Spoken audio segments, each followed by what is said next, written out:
Maziku tena. Bwana, ukimzungumzia Maziku ni mtu mmoja tu mwenye kukuletea nyumba kwa bei poa, kwa bei rahisi na muaminifu pia.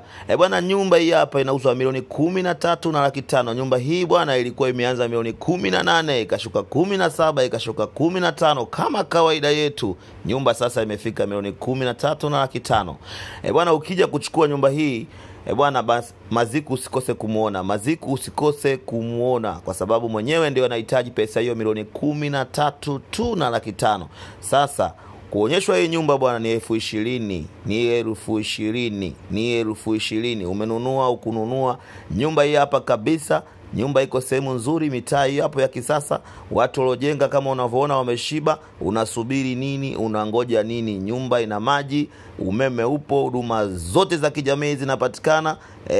Sio kuikosa. Nyumba ina vyumba viwili na sitting room, ina jiko, master, public toilet na eneo la kutosha.